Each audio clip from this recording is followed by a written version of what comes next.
بسم اللہ الرحمن الرحیم۔ جب بھی ولایت مولا کائنات کی بات ہوتی ہے، اب ایک عجیب و غریب بات ہو گئی دوستو، 2-3 کڑوے گھونٹ پی لینا، جی چاہے واہ واہ کرنا، جی چاہے آہ آہ کرنا، جی چاہے خاموش رہنا۔ ایک بات عرض کروں، مذہب دین مقدس چیز ہے، لیکن اب افسوس کے ساتھ دین بھی انڈسٹری بن گیا۔ دین کیا بن گیا؟ انڈسٹری۔ جب تک کہ پیسہ طے نہ ہو اس وقت تک کچھ نہیں ہوتا۔ قرآن بیچا جا رہا ہے، قرآن بیچنے کی چیز ہے۔ کب سے بک رہا ہے قرآن؟ قرآن کی تعلیم پہ اجرت لی جا رہی ہے۔ قرآن پڑھانے کی اجرت لینا حرام ہے، قرآن بیچنا اصولاً حرام ہونا چاہیے اور حرام ہے، مگر ہر چیز انڈسٹری بنتی چلی گئی۔ انڈسٹری، واجبات کی تعلیم دینے پر اجرت لینا حرام ہے۔ کوئی شخص میرے پاس آئے اور کہے کہ مجھے نماز سکھا دیجئے، اور میں کہوں نماز تو سکھاؤں گا مگر میں ٹیوشن فی لوں گا۔ حرام ہے وہ لقمہ، لقمہ حرام ہے وہ لقمہ، لقمہ حرام ہے۔ اس میں کوئی دو رائے اور دو حرف نہیں ہے۔ واجبات کی تعلیم دینا اور اس کا پیسہ لینا حرام ہے، لیکن یہ سب ہو رہا ہے دنیا میں اور کاروبار کے طور پہ ہو رہا ہے۔ تو ریلیجن بھی انڈسٹری بن گئے۔ اب یہ نوبت آ گئی ہے کہ عزاداری بھی انڈسٹری بن گئی۔ برا نہ ماننا عزیزو، عزاداری انڈسٹری بن گئی۔ اللہ ان سوز خانوں کو، ان نوحہ خانوں کو، ان شعراء اہل بیت کو سلامت رکھے۔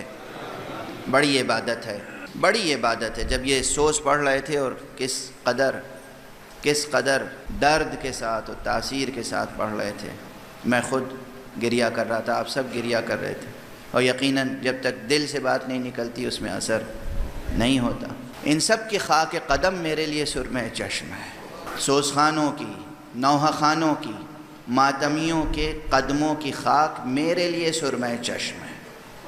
یہ حسین کا ماتم کرنے والے ہیں، حسین کا تذکرہ کرنے والے ہیں، مگر یاد رکھیں اسے انڈسٹری بننے سے بچا لیں، اسے انڈسٹری بننے سے بچا لیں۔ بہت حد تک بن چکی ہے، ابھی مجھے کچھ کہنا باقی ہے۔ جو بھی منبر پر آتا ہے بات ولایت علی کی تھی۔ ولایت علی کے نام پر سب سے پہلے ذاکروں کی کوشش یہ ہوتی ہے کہ یہ بتائیں کہ دیکھو روئے زمین پر میرے علاوہ کوئی دوسرا ذاکر نہیں ہے جو ولایت کے راز سے واقف ہو۔ آج جو میں بتا دوں گا نا وہ سب سے کام کی بات ہوگی۔ بھئی یہ کون سا انداز ہے، یہ کون سا اسٹائل ہے، کون سی معرفت ہے جو آپ پر نازل ہوئی اور کائنات کے ہر بشر کو اللہ نے اس سے محروم رکھا ہے؟ تو یہ اسٹائل کون سا ہوا؟ اسی اسٹائل کو کہتے ہیں سیلس مین شپ۔ مجھ سے بہتر کوئی مولا کا فضائل نہیں پڑھتا ہے، اس لیے ہر ممبر پر میں ہونا چاہیے، مجھے ہونا چاہیے، اور اگر میں نہ ہوں تو کم سے کم بس میری کیسٹ سن کے مجلس ختم ہو جائے، کسی دوسرے ذاکر کو ممبر نہ ملے۔ یہ کون سا جذبہ ہے؟ کون سا جذبہ ہے؟ بس میں جانتا ہوں حضرت علی کو اور کائنات میں کوئی نہیں جانتا۔ میں جس ولایت کا قائل ہوں آپ اس ولایت کو تو سمجھے ہی نہیں ہیں، میرے علاوہ سب مقصر۔ یہ کون سا جذبہ ہے بھائی؟ جبرائیل علیہ السلام آپ پہ نازل ہوئے تھے، آپ پہ جبرائیل علیہ السلام نازل ہوئے تھے۔ آپ کو حق کس نے دیا ہے کہ دوسرے شیعیان علی ابن ابی طالب کو مقصر کہیں؟ ہم آپ کا دامن تھام لیں گے روز محشر تو جواب کون دے گا؟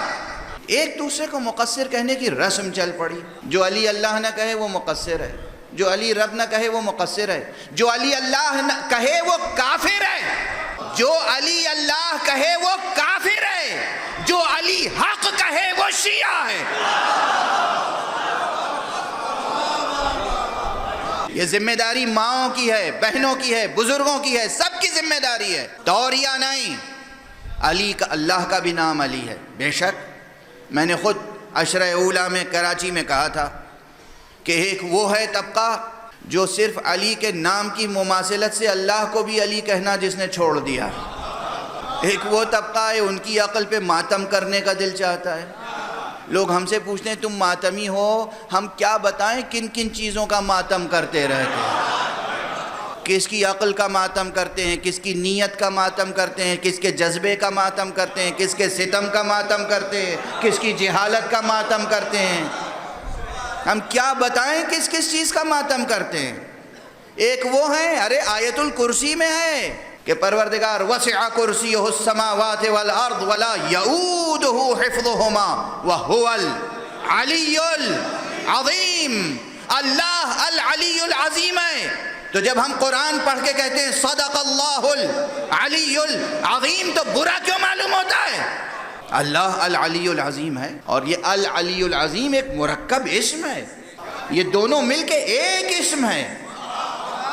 العلی ایک اسم ہے، العظیم ایک اسم ہے، العلی العظیم ایک اسم ہے.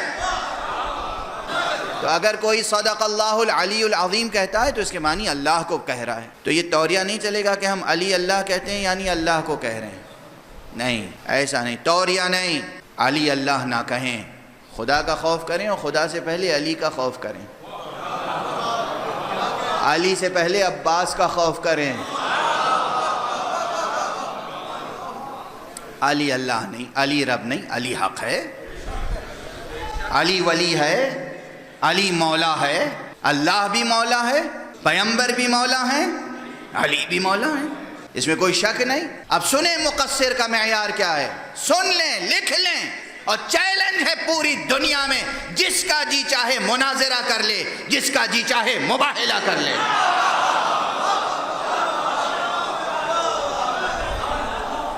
تین چیزیں ہیں، تین، جو ان تین چیزوں کا قائل نہ ہو مقصر ہے.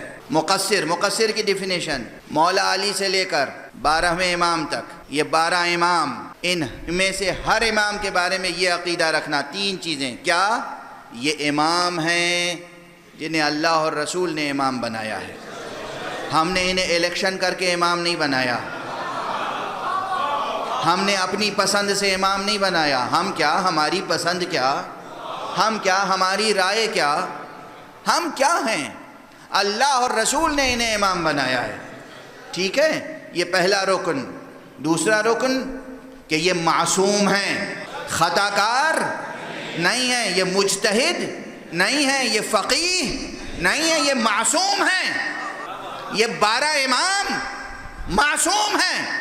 اور تیسری چیز، ان کی اطاعت ہم پر فرض ہے. جب یہ کچھ کہہ دیں تو بس ان کا کہا حرف آخر ہے. ہمیں ماننا ہے اگر ماننے کی بات ہے، ہمیں کرنا ہے اگر کرنے کی بات ہے. ان کا کہا حرف آخر ہے. اگر یہ تین باتیں نہیں ہیں تو وہ شخص مقصر ہے. اور جو مقصر ہے کچھ پتہ نہیں کہ جہنم سے کیا چیز اسے بچا پائے گی، کچھ پتہ نہیں، ہمیں نہیں معلوم. ہم اس کے جنت کی گواہی یا شہادت نہیں دے سکتے، ہم اسے جنت کی بشارت نہیں دے سکتے.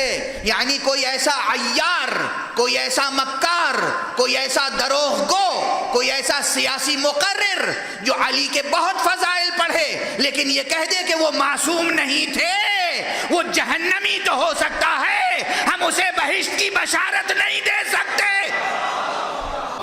سنو علی کو کیسے کیسے استعمال کیا جا رہا ہے. علی اور نام علی اپنی بڑائی کے لیے بھی استعمال ہوتا ہے. ہم علی کے فضائل اس لیے پڑھیں تاکہ ہم سے لوگ دوست، ہم محبت کریں، ہم سے زیادہ سے زیادہ لوگ ہمیں تسلیم کریں، زیادہ سے زیادہ ووٹ ہمیں مل سکے، ان کا بھی مل جائے ان کا بھی مل جائے. اس لیے خوب فضائل علی پڑھتے ہیں اور بعد میں ایک جملہ کہتے تھے مگر معصوم نہیں تھے علی. غور فرما رہے ہیں؟ تو وہ شخص مقصر ہے. اب مقصر کے معنی سمجھے، آپس میں بحث نہ کیجیے گا. جو چیز، تین چیزیں، جو شخص بھی یہ مانے کہ یہ 12 امام ہیں اللہ کی طرف سے، یہ معصوم ہیں اور ان کا کہا ہم پر حجت ہے، فرض ہے، مفترض الطاعہ ہیں، بس چوتھی کوئی شرط نہیں. یہ تین باتیں جو مانے وہ شیعہ ہے، امامی ہے، جعفری ہے، موالی ہے، مولائی ہے، انشاءاللہ بہشتی ہے. کسی کو حق نہیں ہے ایک دوسرے کو کہیں گے جی تم مقصر. اب ہر شخص کی اپنی اپنی بساط ہے، جس کی جتنی گویائی ہے، جتنی قوت ہے، جتنا مطالعہ ہے، جتنی پرواز تخیل ہے، اس حساب سے فضائل پڑھ لیتا ہے. شاعر شعر کہتا ہے سب شاعر برابر ہوتے ہیں کیا؟ میر ہے، غالب ہے، داغ بیچارہ داغ ہے نا. انیس انیس ہیں، دبیر دبیر ہیں، ہر ایک کا اپنا اسلوب ہے. ایسے شاعری میں اسلوب ہے، ذاکری میں اسلوب ہے. کسی ذاکر کو کسی دوسرے ذاکر کی توہین بھی کرنے کا حق نہیں ہے. احترام کرو. میں نے یہ کوئی سیاسی جملہ نہیں کہا. جو بھی روئے زمین پر خلوص سے ذکر امام حسین کرنے والا ہے، چاہے وہ شاعری میں کرتا ہو، چاہے وہ نثر میں کرتا ہو، اس کے قدموں کی خاک میری آنکھوں کا سرما ہے. آپس میں اختلاف نہ کریں، آپس میں اختلاف نہ کریں، لڑیں نہیں، جھگڑا نہ کریں، انتشار کا شکار نہ ہو. وحدت بنام حسین، اتحاد اتفاق بنام حسین. اگر حسین کے نام پر اپنی انانیتیں قربان نہیں کر سکتے ہو تو جانیں کیا قربان کرو گے؟ اپنی انانیتیں قربان نہیں کر سکتے تو جانیں کیا قربان کرو گے؟ آج اس مجلس میں عہد کر کے اٹھیں گے آپ، آج کے بعد سے اختلاف نہ کریں آپس میں.